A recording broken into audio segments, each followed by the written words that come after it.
आपने एक लफ्ज़ इस्तेमाल किया, बरेली पहली मोहब्बत है।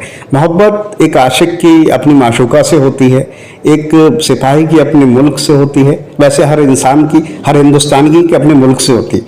आपने ये लफ्ज़ क्यों इस्तेमाल किया कि बरेली पहली मोहब्बत?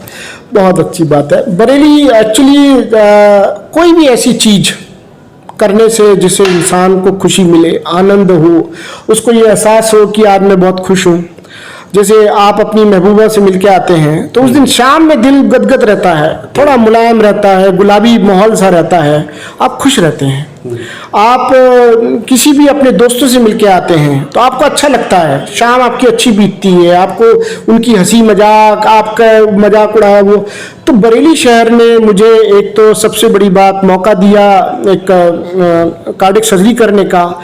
यहाँ जो कामयाबी मिली उसके साथ मेरा नाम, शोहरत और जो भी लोगों से मान सम्मान मिला, तो एक गुलाबी अंदर से मन रहता था जाने के बाद यहाँ पर की। और शुरुआत में जब हम पढ़ाई करके निकलते हैं तो आदमी को एक कामयाबी और उसकी तलाश में तो होता है, लेकिन वो बहुत जल्दी मुझे यहाँ पर प्राप्त हुई। आप ये कह सकते हैं कि मैं पूरे हिंदुस्तान का सबसे पहला यंगेस्ट कार्डिक सर्जन था जो इंडिपेंडेंट सर्जरी अपनी उम्र में कर रहा था। तो वो जो एक एहसास था कि आज आप एक सर्जरी करके निकले और आप आज वो कामयाब हो गई और उसकी वाहवाही मिल रही थी पूरे शहर में, क्योंकि उस समय पूरे रुहेलखंड में, हल्द्वानी, मुरादाबाद, कहीं कोई कार्डिक सर्जरी के नाम पे कुछ नहीं था। आप अकेले तो डेफिनेटली मान सम्मान आपको ज़्यादा मिला। तो इस वजह से बरेली मेरी पहली। हम आजकल देख रहे हैं आफ्टर कोविड बड़े अजीबोगरीब हमारे सामने वाक़यात आ रहे हैं, घटनाएं हो रही कि लोग डांस करते हुए या वैसे नौजवान बच्चे भी अचानक एक्सपायर हो जाते हैं। हार्ट की जो मामलात हैं इस टाइम हिंदुस्तान में, मैं समझता हूँ हर चौथा शख्स कहीं ना कहीं जो हार्ट की प्रॉब्लम है उसी से ग्रस्त है और उसी से उसकी मौत भी हो जाती है।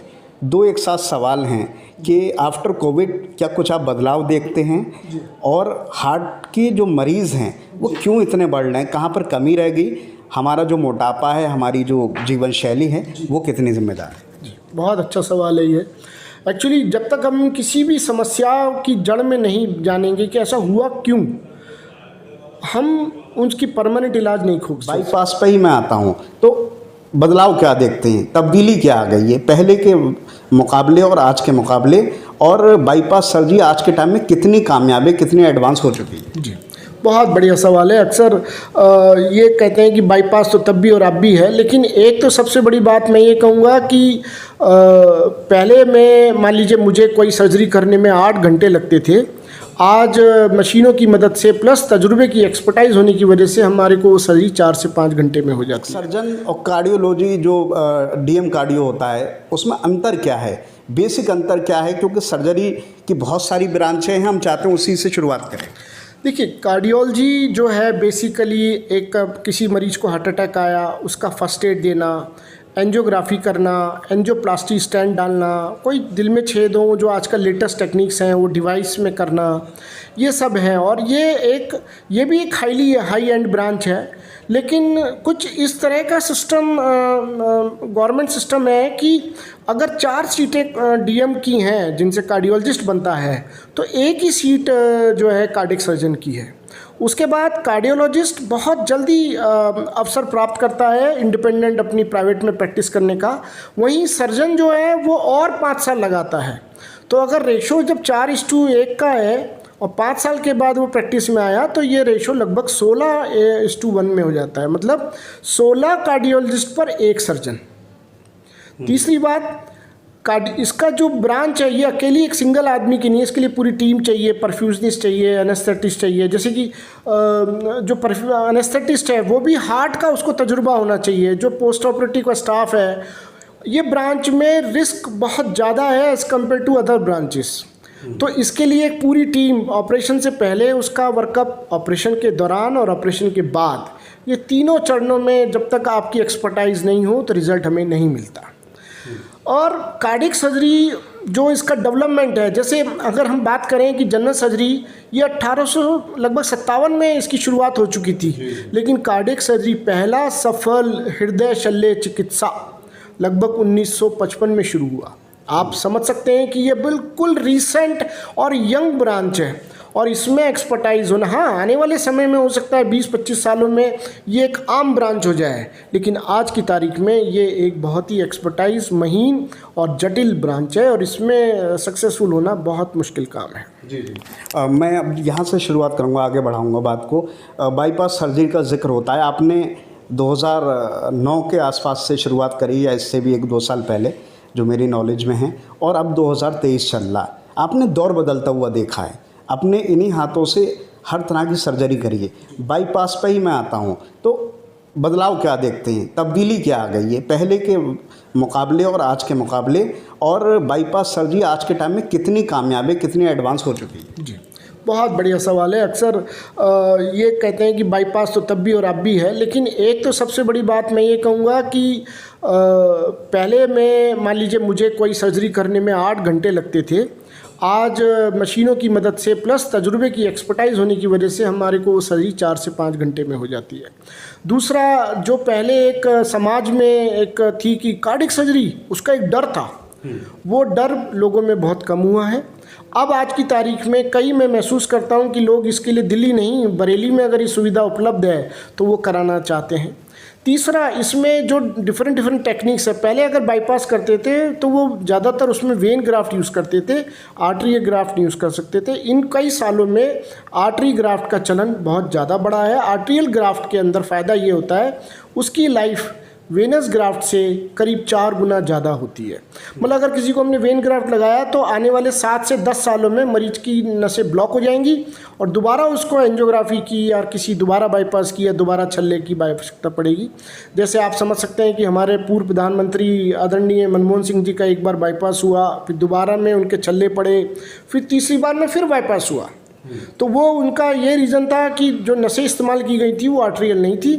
तो आज की तारीख में जो एक्सपर्ट है कि एक बार बाईपास अगर हम करते हैं तो उसकी कामयाबी काफ़ी लंबे समय तक रहती है, बशर्ते मरीज जो है अपनी बाकी की जिनकी वजह से उसकी पहले बीमारियां बंद हुई उन कारणों का ख्याल रखे।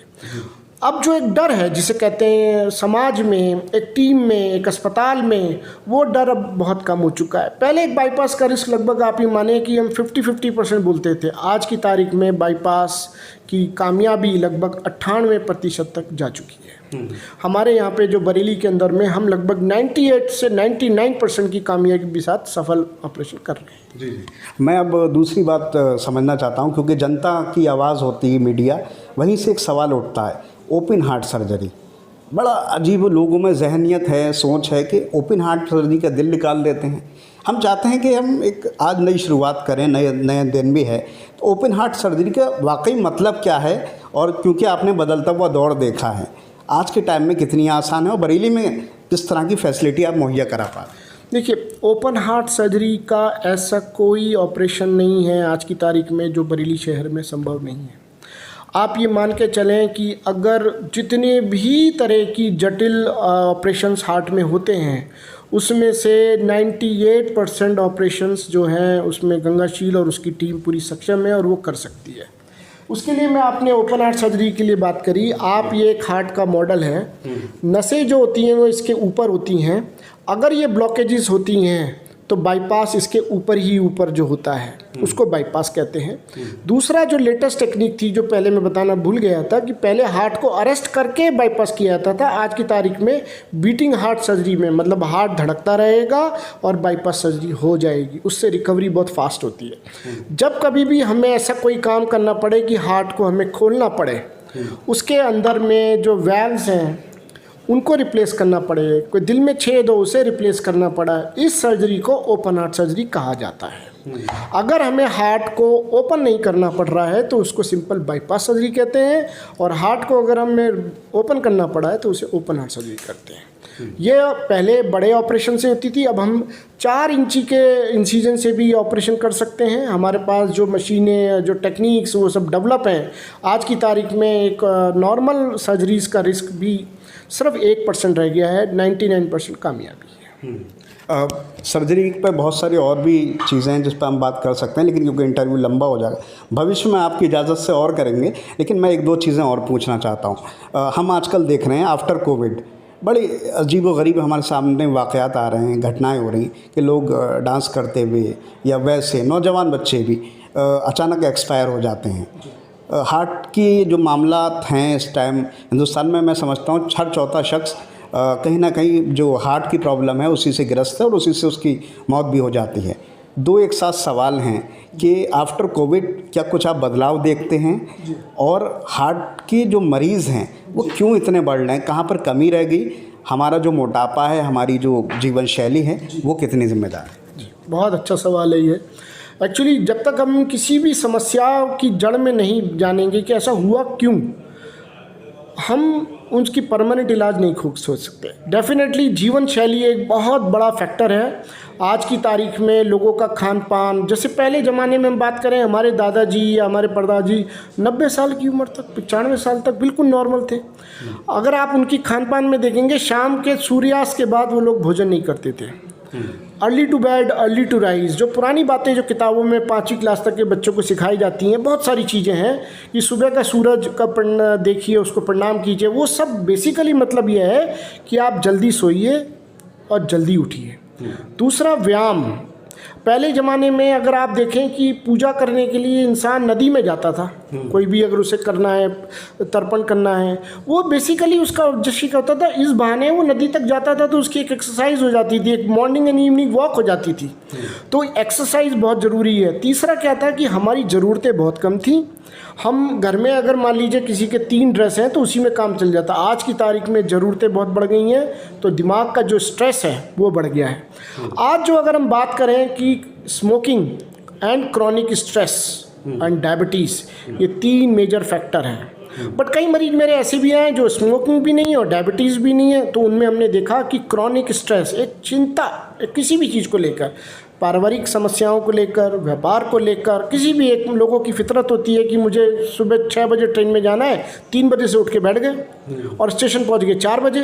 तो ये फितरत है, ये स्ट्रेस लेने की टेंडेंसी है। जिस किसी भी व्यक्ति में इस तरह की स्ट्रेस लेने की टेंडेंसी होती है, उसमें हार्ट का खतरा बढ़ जाता है। अब आया आपका सवाल कोविड। यस, कुछ क्योंकि ये ब्रांच, इसके बारे में अभी रिसर्च चल रही है, स्टडी हो रही है, लेकिन डेफिनेटली कोविड के बाद से हार्ट में और होने वाले उसके हादसों में एक बढ़ोतरी देखी गई है। शायद ये क्योंकि कोविड के अंदर में मात्र फेफड़े में इन्वॉल्व नहीं था, खून की नसों में भी इन्वॉल्व था, जिससे मांसपेशियां हार्ट की कमज़ोर हुई और उनमें ब्लॉकेज होने का खतरा बढ़ा और अकस्मात मृत्यु के चांसेस बढ़ गए। जी, इंटरव्यू लगभग ख़त्म होने पर है। 1-2 सवाल आपकी व्यक्तिगत ज़िंदगी से। आपने एक लफ्ज़ इस्तेमाल किया, बरेली पहली मोहब्बत है। मैं वहीं से बात को आखिरी 2 क्वेश्चनों पे ख़त्म करूँगा। बड़ी मसरूफ़ लाइफ है, बिज़ी लाइफ है डॉक्टर विशाल अग्रवाल जी। 6-6 घंटे, 8-8 घंटे आप लगातार सर्जरी में लगे रहते हैं। मनोरंजन के लिए क्या कर पाते हैं आज भी, क्योंकि ज़िंदगी का एक हिस्सा वो भी है हर इंसान की। दूसरी चीज़ जो है वो ये भी होती है। मैं चाहता हूँ उसी पे हम बात करें। फिर एक सवाल और है। देखिए, मनोरंजन कई बार मैंने देखा कि लोगों को नेटफ्लिक्स में मिलता है, बट क्या वो सही है? आज की तारीख में अगर मैं बोलूँ, मेरा बड़ा बच्चा इस समय वो ग्रेजुएशन कर रहा है और छोटा बच्चा अभी है, तो मैं अपना ज़्यादातर समय जो दिल्ली में नहीं दे पाता था, मैं उसके साथ देता हूँ और वो मेरे लिए मनोरंजन का बहुत बड़ा होता है। उसके साथ खेलना, बैडमिंटन खेलना, या आप कुछ भी स्पोर्ट्स एक्टिविटी कह सकते हैं। मैं दिल्ली में जब था तो मेरी काम की जगह और रहने की जगह इतनी दूर थी कि मैं घर पे पहुँचते पहुँचते भी 9 बज जाते थे, नॉर्मल भी। आज की तारीख में मैं अपनी वाइफ के साथ में इवनिंग वॉक पे भी निकल जाता हूँ, तो ये मेरे लिए एक एंटरटेनमेंट है। थोड़ा सा मेरी जो आसपास का एक सर्किल है वो बरेली में बड़े अच्छे से मैं मेंटेन कर पाता हूँ, क्योंकि यहाँ पर एक दिमाग में एक रहता है कि कोई बात हुई तो आप बहुत जल्दी अपने कार्यस्थल पे पहुँच सकते हैं, तो वो दिमाग में टेंशन नहीं है। वहाँ पर एक टेंशन रहती थी कि आप दूर में और दिल्ली के ट्रैफिक में आपको कई बार हो सकता है कि समय पे पहुँचने ना दे और कोई हादसा होने की संभावना बनी रहती थी। तो ये सब चीज़ें हैं, और बाकी तो जो भी है मैं कोशिश करता हूँ कि अपना काम स्वयं करूँ और सर्वेंट्स का इस्तेमाल कम से कम करूँ। बहुत अच्छी बात है। आपने एक लफ्ज़ इस्तेमाल किया, बरेली पहली मोहब्बत है। मोहब्बत एक आशिक की अपनी माशूका से होती है, एक सिपाही की अपने मुल्क से होती है, वैसे हर इंसान की, हर हिंदुस्तानी की अपने मुल्क से होती है। आपने ये लफ्ज़ क्यों इस्तेमाल किया कि बरेली पहली मोहब्बत? बहुत अच्छी बात है। बरेली एक्चुअली कोई भी ऐसी चीज़ करने से जिससे इंसान को खुशी मिले, आनंद हो, उसको ये एहसास हो कि आज मैं बहुत खुश हूँ। जैसे आप अपनी महबूबा से मिलके आते हैं तो उस दिन शाम में दिल गदगद रहता है, थोड़ा मुलायम रहता है, गुलाबी माहौल सा रहता है, आप खुश रहते हैं।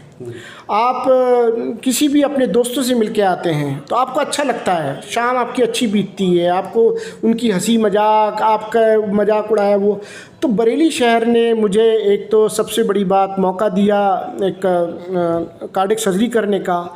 यहाँ जो कामयाबी मिली उसके साथ मेरा नाम, शोहरत और जो भी लोगों से मान सम्मान मिला, तो एक गुलाबी अंदर से मन रहता था जाने के बाद यहाँ पर की। और शुरुआत में जब हम पढ़ाई करके निकलते हैं तो आदमी को एक कामयाबी और उसकी तलाश में तो होता है, लेकिन वो बहुत जल्दी मुझे यहाँ पर प्राप्त हुई। आप ये कह सकते हैं कि मैं पूरे हिंदुस्तान का सबसे पहला यंगेस्ट कार्डियक सर्जन था जो इंडिपेंडेंट सर्जरी अपनी उम्र में कर रहा था।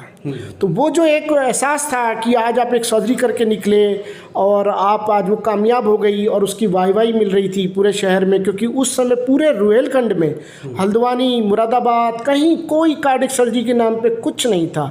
आप अकेले, तो डेफिनेटली मान सम्मान आपको ज़्यादा मिला। तो इस वजह से बरेली मेरी पहली मोहब्बत है। कोई पैगाम देना चाहते हैं आज के दिन को लेकर? 1 अप्रैल है, कई और वजहों से भी जाना जाता है, लोग झूठ बोलते हैं, ऐसी बहुत सारी बात है, लेकिन हम अच्छी बात शुरू से ख़त्म करेंगे। वित्तीय वर्ष शुरू होता है, कोई पैगाम ज़रूर दें बरेली की जनता को। और मैं पूरा विश्वास से कह सकता हूँ भविष्य में और सारी सर्जरी को लेकर आपसे इंटरव्यू करने का मौका मिलेगा। देखिए, मैं बड़ा आश्चर्य था कि आज 1 अप्रैल के दिन इतनी सारी बातें कह रहे हैं, और जब ये जनता तक पहुंचेगी तक कहीं ये तो ना कहें कि आज अप्रैल फूल बना रहे हैं यार ये। नहीं, 2 को पहुँचा अच्छा, 2 को पहुँचानी है। देखिए, पैगाम मेरा यही है कि सबसे ज़रूरी बात खुश रहिए। आप मोटे भी हैं ना, लेकिन अगर खुश रह रहे हैं आप, तो आपको हार्ट अटैक या उससे हुए संबंधित का खतरा बहुत कम रहेगा। ये जो क्रॉनिक स्ट्रेस है, जो भी कुछ समस्याएं हैं, मैं आपको फिर कह रहा हूँ, इतनी सारी वैरायटी में देख चुका हूँ। 26 साल के लड़के का बाईपास कर चुका हूँ, 92 ईयर्स का बाईपास कर चुका हूँ। अभी जो हमने एक बाईपास किया है परसों, वो 87 ईयर ओल्ड के बाबा जी हैं। सिर्फ स्मोकिंग, डायबिटीज़ और खुश रहिए। अगर ये 3 चीज़ में आपने कंट्रोल कर लिया तो मैं आपको अश्योर देता हूँ कि कोई भी अकस्मात मृत्यु या हार्ट अटैक से की 90% संभावना बहुत कम हो जाती है। चलिए, हमारी बहुत सारी शुभकामनाएं हैं, दुआएं हैं आपके लिए।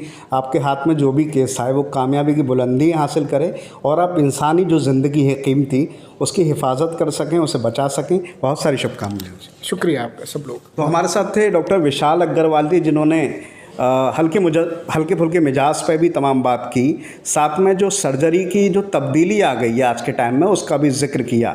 भविष्य में भी बहुत सारे जो विषय होंगे उस पर हम बात करेंगे, ताकि जो जागरूकता है लोगों में वो और बढ़ सके, वो अपनी ज़िंदगी की हिफाजत कर सकें।